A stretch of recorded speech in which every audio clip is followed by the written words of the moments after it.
Hello dear students, how are you all? Welcome back. As you all know that we are doing chapter number 2 of class 11th chemistry subject, that is structure of atom, and today we are going to discuss about a very important topic, that is photoelectric effect. So let us study about it. Actually photoelectric word comes from two words, that is photo plus electric. Photo means light and electric means electric current.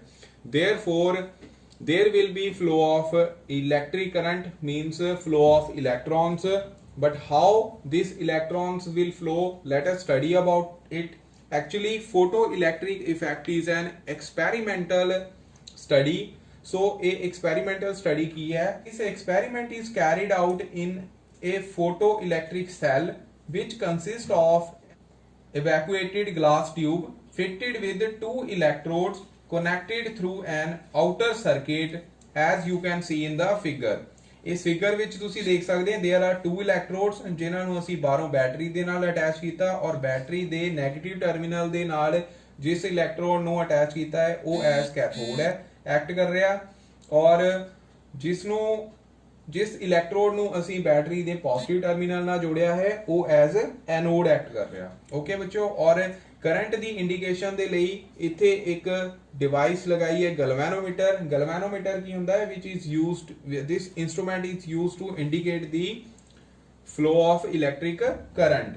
Okay ਬੱਚੋ, so ਇੱਥੇ ਜੋ ਕੈਥੋਡ electrode ਹੈ, ਇਸ electrode ਦੇ ਉੱਪਰ ਕੁਝ certain metals, ਉਹ certain metals ਕਿਹੜੀਆਂ ਨੇ ਉਹਨਾਂ ਬਾਰੇ ਅਸੀਂ ਬਾਅਦ ਵਿੱਚ ਗੱਲ ਕਰਨੀ ਹੈ, ਕਿਉਂ ਉਹ ਮੈਟਲਸ ਯੂਜ਼ ਕਰਦੇ ਨੇ, ਉਹਨਾਂ ਮੈਟਲ ਦੀ ਕੋਟਿੰਗ ਜਾਂ ਫਿਰ ਇਹ ਇਲੈਕਟ੍ਰੋਡ ਉਸੇ ਹੀ ਮੈਟਲ ਦਾ ਲਿਆ ਜਾ ਸਕਦਾ. ਓਕੇ ਬੱਚੋ, ਤੋਂ ਇਸ ਇਲੈਕਟ੍ਰੋਡ ਦੇ ਉੱਪਰ ਸਰਟਨ ਰੇਡੀਏਸ਼ਨਸ ਫਾਲ ਕੀਤੀਆਂ.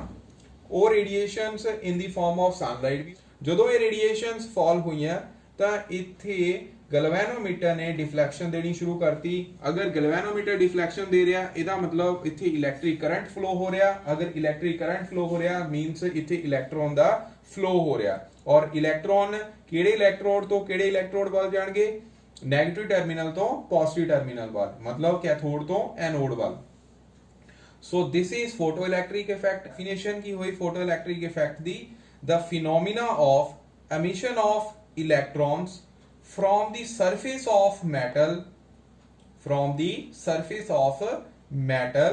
when a light of suitable frequency falls on it. Okay बच्चों, ये डेफिनेशन है. और जो इलेक्ट्रॉन इथे एमिट हो रहे ने, these electrons are known as photo electrons. इन्हां नूं की नाम दिता गया, फोटो इलैक्ट्रॉन्स नूं. इन्हां नूं की कहंदे ने, फोटो इलैक्ट्रॉन्स. और इस एक्सपेरिमेंट तो देयर वर सम ऑब्जर्वेशंस, और उन्हां विचों कुछ इंपॉर्टेंट ऑब्जर्वेशंस ने वो ਅਸੀਂ ਹੁਣ डिस्कस ਕਰਨ ਲੱਗੇ. The first observation was the rate of emission of electrons from the metal surface is directly proportional to intensity of incident light. ਇਹਦਾ ਮਤਲਬ ਕੀ ਹੈ ਕਿ जो इलेक्ट्रॉन ਦੀ स्पीड है, इलेक्ट्रॉन ਦੀ एमिशन ਦੀ स्पीड है, फोटो इलेक्ट्रॉन ਦੀ एमिशन ਦੀ speed है, ਉਹ ਕਿਤੇ ਡਿਪੈਂਡ ਕਰਦੀ ਹੈ इंटेंसिटी ऑफ इंसिडेंट लाइट ਤੇ. ਜਿੰਨੀ ਜ਼ਿਆਦਾ इंटेंसिटी ऑफ इंसिडेंट लाइट ਹੋਏਗੀ ਉਨੀ ਜ਼ਿਆਦਾ इलेक्ट्रॉन ਦੀ एमिशन स्पीड ਹੋਵੇਗੀ. ओके बच्चों, and photoelectric current is independent of frequency of incident radiations. जो photoelectric current है वो frequency of incident radiation they independent है. Okay, and second observation is the emission of photoelectrons starts as soon as light falls on the surface of metal. कि जिमें ही light surface of metal ਤੇ fall ਕਰੇਗੀ ਉਵੇਂ ਹੀ ਇਲੈਕਟ੍ਰॉन्स eject ਹੋਣੇ ਸ਼ੁਰੂ ਹੋ ਜਾਣਗੇ. ਤੇ ਥਰਡ ਆਬਜ਼ਰਵੇਸ਼ਨ ਵੈਰੀ ਇੰਪੋਰਟੈਂਟ, ਜੋ ਇਲੈਕਟ੍ਰੋਨ ਦੀ ਐਮਿਸ਼ਨ ਹੋ ਰਹੀ ਹੈ ਉਹ ਉਦੋਂ ਹੀ ਹੋਣੀ ਹੈ ਜਦੋਂ ਫ੍ਰੀਕੁਐਂਸੀ ਆਫ ਇਨਸੀਡੈਂਟ ਰੇਡੀਏਸ਼ਨ ਉਹ ਇੱਕ ਕ੍ਰਿਟੀਕਲ ਵੈਲਿਊ ਤੋਂ ਜ਼ਿਆਦਾ ਹੋਏਗੀ.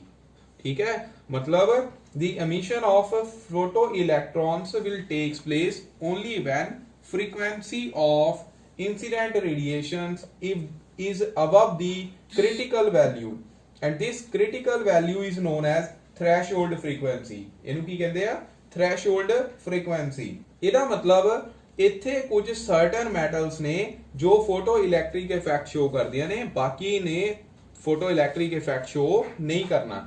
ਔਰ ਉਹ ਮੈਟਲਸ ਕਿਹੜੀਆਂ ਨੇ? ਐਕਚੁਅਲ ਵਿੱਚ ਇਹ ਮੈਟਲਸ ਫਸਟ ਗਰੁੱਪ ਦੇ ਐਲੀਮੈਂਟਸ ਹੁੰਦੇ ਨੇ, ਠੀਕ ਹੈ। ਫਸਟ ਗਰੁੱਪ ਦੇ ਐਲੀਮੈਂਟਸ ਕਿਉਂ? ਬਿਕੋਜ਼ ਇਹਨਾਂ ਦਾ ਸਾਈਜ਼ ਸਭ ਤੋਂ ਵੱਡਾ ਹੁੰਦਾ ਹੈ, ਜਿਨ੍ਹਾਂ ਵਿੱਚ ਇਲੈਕਟ੍ਰੋਨਸ ਲੂਜ਼ਲੀ ਬੌਂਡਡ ਹੁੰਦੇ ਨੇ ਜੋ ਕਿ ਈਜ਼ੀਲੀ ਇਜੈਕਟ ਹੋ ਸਕਦੇ ਨੇ। ਇਹਦਾ ਮਤਲਬ ਇਹਨਾਂ ਦੀ ਆਇਓਨਾਈਜੇਸ਼ਨ ਇੰਥੈਲਪੀ ਬਹੁਤ ਘੱਟ ਹੁੰਦੀ ਹੈ। ਆਇਓਨਾਈਜੇਸ਼ਨ ਇੰਥੈਲਪੀ ਬਾਰੇ ਗੱਲ ਅਸੀਂ ਨੈਕਸਟ ਟੌਪਿਕਸ ਦੇ ਵਿੱਚ ਕਰਨੀ ਹੈ, ਤੇ ਤੁਸੀਂ ਇੱਥੇ ਸਿਰਫ ਇੰਨੀ ਗੱਲ ਯਾਦ ਰੱਖਣੀ ਹੈ ਕਿ ਜਿਹੜੇ ਮੈਟਲਸ ਦੇ ਵਿੱਚ ਇਲੈਕਟ੍ਰੋਨ ਲੂਜ਼ਲੀ ਬੌਂਡਡ ਹੁੰਦੇ ਨੇ ਉਹ ਫੋਟੋ ਇਲੈਕਟ੍ਰਿਕ ਇਫੈਕਟ ਸ਼ੋ ਕਰ ਸਕਦੇ ਨੇ, ਔਰ ਲੂਜ਼ਲੀ ਬੌਂਡਡ ਇਲੈਕਟ੍ਰੋਨਸ ਕਿਹਨਾਂ ਵਿੱਚ ਹੋਣਗੇ? ਜਿਨ੍ਹਾਂ ਦਾ ਸਾਈਜ਼ ਬਹੁਤ ਵੱਡਾ ਹੋਏਗਾ, ਤੇ ਸਾਈਜ਼ ਵੱਡੇ ਸਾਈਜ਼ ਵਾਲੇ ਐਲੀਮੈਂਟ ਫਸਟ ਗਰੁੱਪ ਐਚ ਨੇ। ਡਾਊਨ ਦੀ ਗਰੁੱਪ ਸਾਈਜ਼ ਐਟਮਸ ਦਾ ਇਨਕਰੀਜ਼ ਕਰਦਾ ਹੈ ਐਲੀਮੈਂਟ ਦਾ। तो सब तो ਵੱਡਾ ਸਾਈਜ਼ ਹੋ ਗਿਆ ਫ੍ਰੈਂਕਸ਼ੀਅਮ ਦਾ। ਫ੍ਰੈਂਕਸ਼ੀਅਮ ਹੁੰਦਾ ਹੈ ਰੇਡੀਓ ਐਕਟਿਵ। ਉਸ ਤੋਂ ਬਾਅਦ ਆ ਗਿਆ ਸੀਜ਼ੀਅਮ। ਸੀਜ਼ੀਅਮ ਜੋ ਕਿ ਲਿਕੁਇਡ ਸਟੇਟ ਵਿੱਚ ਹੁੰਦਾ ਹੈ ਤੇ ਸੈਮੀ ਲਿਕੁਇਡ ਮੈਟਲ ਹੈ। ਤੇ ਉਸ ਤੋਂ ਬਾਅਦ ਆ ਗਈ ਰੂਬੀਡੀਅਮ ਤੇ ਪੋਟਾਸ਼ੀਅਮ। ਇਹਦਾ ਮਤਲਬ ਪੋਟਾਸ਼ੀਅਮ, ਰੂਬੀਡੀਅਮ ਤੇ ਸੀਜ਼ੀਅਮ ਇਹ metals photo electric effect show ਕਰ ਸਕਦੇ ਨੇ। ओके बच्चों, तो इन्नी गल हुण तुसीं सारे बच्चों ने याद रखनी है। फर्दर इलैक्ट्रॉन ने एमिट होना है, ਇਹਦਾ मतलब इलैक्ट्रॉन ਦੀ ਆਪਣੀ એનર્ਜੀ ਹੋਏਗੀ। ਉਹ એનર્ਜੀ ਕਿਹੜੀ ਫਾਰਮ ਚ ਆਏਗੀ? ਕਾਈਨੈਟਿਕ એનર્ਜੀ ਦੀ ਫਾਰਮ ਚ, ਠੀਕ ਹੈ। ਔਰ ਮੈਕਸਿਮਮ ਕਾਈਨੈਟਿਕ એનર્ਜੀ ਇਲੈਕਟ੍ਰॉन ਦੀ ਕਿਤੇ ਡਿਪੈਂਡ ਕਰੂਗੀ? ਇਨਸੀਡੈਂਟ ਲਾਈਟ ਦੀ ਫ੍ਰੀਕੁਐਂਸੀ ਤੇ। ਜੋ ਲਾਈਟ ਫਾਲ ਹੋ ਰਹੀ ਹੈ ਉਹਨਾਂ ਦੀ ਫ੍ਰੀਕੁਐਂਸੀ ਦੇ ਉੱਪਰ, ਤੇ ਇੰਟੈਂਸਿਟੀ ਆਫ ਲਾਈਟ ਤੇ kinetic energy independent ਹੁੰਦੀ ਹੈ, ਇਹ ਵੀ ਯਾਦ ਰੱਖਣਾ। So fourth point is maximum kinetic energy of photoelectrons is directly proportional to the frequency of incident radiation. However, it is independent of intensity of light we use here. Okay, तो बच्चों इत्थों फिर important observations ਤੋਂ ਬਾਅਦ ਕੁਝ cases ਨੇ। ਇਹ case ਹੁਣ ਤੁਸੀਂ ਕਰ ਲਓ। First case ਇਹਦੇ ਵਿੱਚ ਹੈ, ਇਹਨੂੰ ਸਮਝਣ ਲਈ ਅਸੀਂ ਗ੍ਰਾਫ ਬਣਾਣੇ। ਇੱਥੇ ਗ੍ਰਾਫ ਹੈ, ਤੁਹਾਡੀ ਸਕਰੀਨ ਤੇ ਫਲੈਸ਼ ਹੋ ਰਿਹਾ ਗ੍ਰਾਫ ਹੈ between the frequency of light and kinetic energy of ejected electrons. ਪਹਿਲਾਂ ਤੇ ਜਦੋਂ ਇਨਸੀਡੈਂਟ ਲਾਈਟ ਦੀ ਫ੍ਰੀਕੁਐਂਸੀ 0 ਹੈ ਉਦੋਂ ਕੋਈ ਇਲੈਕਟ੍ਰੋਨ ਨਹੀਂ ਇਮਿਟ ਕਰਨਾ। ਫਰਦਰ ਹੌਲੀ ਹੌਲੀ ਫ੍ਰੀਕੁਐਂਸੀ ਵੱਧ ਰਹੀ ਹੈ। ਇੱਕ ਸਟੇਜ ਦੇ ਉੱਪਰ ਜਿੱਥੇ ਨਿਊ ਨੋਟ ਲਿਖਿਆ ਹੋਇਆ, ਇਹ ਨਿਊ ਨੋਟ ਕੀ ਹੈ? ਇਹ ਮਿਨੀਮਮ એનર્ਜੀ ਹੈ ਜੋ ਮੈਟਲਸ ਨੂੰ ਚਾਹੀਦੀ ਹੈ ਕਿ ਉਹਦੇ ਵਿੱਚ ਇਲੈਕਟ੍ਰੋਨ ਫ੍ਰੀ ਹੋ ਜਾਏ ਟੂ ਫਲੋ ਜਾਂ ਟੂ ਇਜੈਕਟ। तो ਇਸ ਫ੍ਰੀਕੁਐਂਸੀ ਨੂੰ ਅਸੀਂ ਕਹਿੰਦੇ ਆ ਥ੍ਰੈਸ਼ਹੋਲਡ ਫ੍ਰੀਕੁਐਂਸੀ। ਇਹਨੂੰ ਕੀ ਕਹਿੰਦੇ ਆ? Threshold frequency. ਜਿਵੇਂ ਹੀ ਇਨਸੀਡੈਂਟ ਰੇਡੀਏਸ਼ਨ ਦੀ ਫ੍ਰੀਕੁਐਂਸੀ ਇਸ ਥ੍ਰੈਸ਼ਹੋਲਡ ਫ੍ਰੀਕੁਐਂਸੀ ਤੋਂ ਜ਼ਿਆਦਾ ਹੋਣੀ ਹੈ, ਉਦਾਂ ਹੀ ਇਲੈਕਟ੍ਰੋਨਸ ਨੇ ਇਜੈਕਟ ਹੋਣਾ ਸ਼ੁਰੂ ਹੋ ਜਾਣਾ, ਉਹਨਾਂ ਦੀ ਕਾਈਨੈਟਿਕ એનર્ਜੀ ਇਨਕਰੀਜ਼ ਕਰਨੀ ਸ਼ੁਰੂ ਹੋ ਜਾਣੀ ਹੈ। तो ਫਰਸਟ ਕੇਸ ਕੀ ਆ ਗਿਆ ਕਿ ਜਦੋਂ frequency of incident light is less than the threshold frequency, ਉੱਥੇ ਇਲੈਕਟ੍ਰੋਨ ਇਜੈਕਟ ਨਹੀਂ ਹੋਣੇ ਆ, no electron will eject. Second case, when energy of incident light is equal to the threshold frequency, ਉਦੋਂ electrons ਉਹਨਾਂ ਦੀ kinetic energy 0 ਹੋਏਗੀ, electrons are ready to move. ਤੇ further ਜਦੋਂ ਫਿਰ ਥ੍ਰੈਸ਼ਹੋਲਡ ਫ੍ਰੀਕੁਐਂਸੀ ਤੋਂ ਇਨਸੀਡੈਂਟ ਰੇਡੀਏਸ਼ਨ ਦੀ એનર્ਜੀ ਜਾਂ frequency increase ਕਰੇਗੀ ਤੇ ਫਿਰ ਇਲੈਕਟ੍ਰੋਨ ਦੀ ਮੂਵਮੈਂਟ ਹੋਣੀ ਸ਼ੁਰੂ ਹੋ ਜਾਣੀ ਹੈ। So this is all about photo electric effect. Further Einstein ਨੇ ਇਸ ਆਬਜ਼ਰਵੇਸ਼ਨ ਦੇ ਵਿੱਚ ਕੁਝ ਮੋਡੀਫਿਕੇਸ਼ਨ ਕਰਦੇ ਹੋਏ ਆਇਨਸਟਾਈਨ ਫੋਟੋ ਇਲੈਕਟ੍ਰਿਕ ਇਕੁਏਸ਼ਨ ਦਿੱਤੀ। ਉਹ ਮੋਡੀਫਿਕੇਸ਼ਨਸ ਕੀ ਸੀ? ਬੇਸਿਕਲੀ ਫੋਟੋ ਇਲੈਕਟ੍ਰਿਕ ਇਫੈਕਟ ਵਿੱਚ ਜੋ ਆਬਜ਼ਰਵੇਸ਼ਨਸ ਆਈਆਂ ਉਹਨਾਂ ਨੂੰ ਲਾਈਟ ਦੀ ਵੇਵ ਥਿਊਰੀ ਦੇ ਨਾਲ ਐਕਸਪਲੇਨ ਨਹੀਂ ਕੀਤਾ ਜਾ ਸਕਦਾ ਸੀ। ਸੋ ਆਇਨਸਟਾਈਨ ਨੇ ਸੁਜੈਸਟ ਕੀਤਾ ਕਿ we should not think a beam of light as wave like but rather than as a stream of particles. ਉਹਨੇ ਇਹ ਗੱਲ ਕਹੀ ਕਿ ਜੋ ਲਾਈਟ ਰੇਡੀਏਸ਼ਨਸ ਨੇ ਉਹਨਾਂ ਨੂੰ ਅਸੀਂ ਐਜ਼ ਏ ਵੇਵ ਨਹੀਂ ਕੰਸੀਡਰ ਕਰਨਾ, as a stream of particles consider ਕਰਨਾ ਹੈ। ਔਰ ਇਹਨਾਂ ਸਟ੍ਰੀਮ ਆਫ ਪਾਰਟੀਕਲਸ ਨੂੰ ਨਾਮ ਦਿੱਤਾ ਫੋਟੋਨਸ ਦਾ। ਕੀ ਨਾਮ ਦਿੱਤਾ? ਫੋਟੋਨਸ ਦਾ।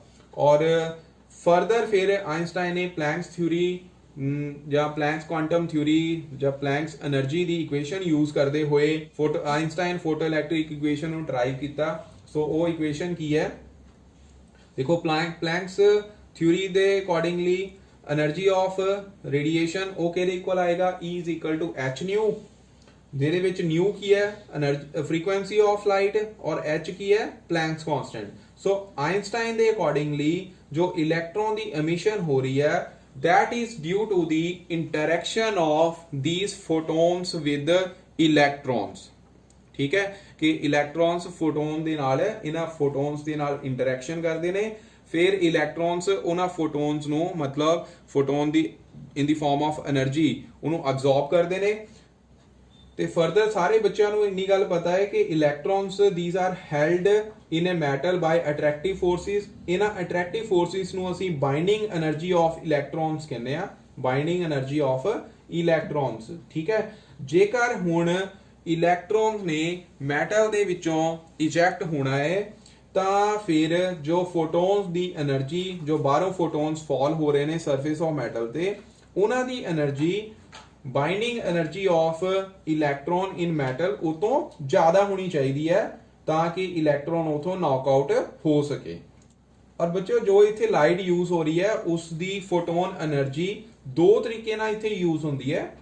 ਫਰਸਟ ਪਾਰਟ એનર્ਜੀ ਦਾ ਯੂਜ਼ ਹੋ ਜਾਂਦਾ ਇਲੈਕਟ੍ਰॉन ਨੂੰ ਫ੍ਰੀ ਕਰਨ ਲਈ ਫਰੋਮ ਦੀ ਐਟਮ, ਜਿਸ ਨੂੰ ਅਸੀਂ ਕਹਿੰਦੇ ਆ ਮੈਟਲ ਦਾ ਵਰਕ ਫੰਕਸ਼ਨ ਜਾਂ ਐਟਮ ਦਾ ਵਰਕ ਫੰਕਸ਼ਨ, ਔਰ ਇਸ એનર્ਜੀ ਨੂੰ ਕੀ ਕਹਿੰਦੇ ਆ ਵਰਕ ਫੰਕਸ਼ਨ, ਜਿਹਨੂੰ ਅਸੀਂ W0 ਨਾਲ ਰਿਪਰੈਜ਼ੈਂਟ ਕਰਾਂਗੇ।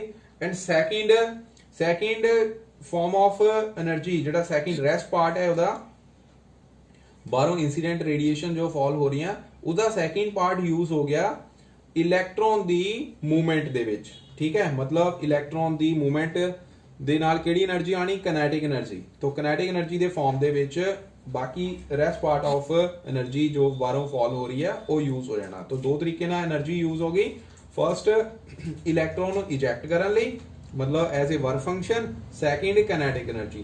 तो इथे फिर इक्वेशन की आई total energy of photon is equal to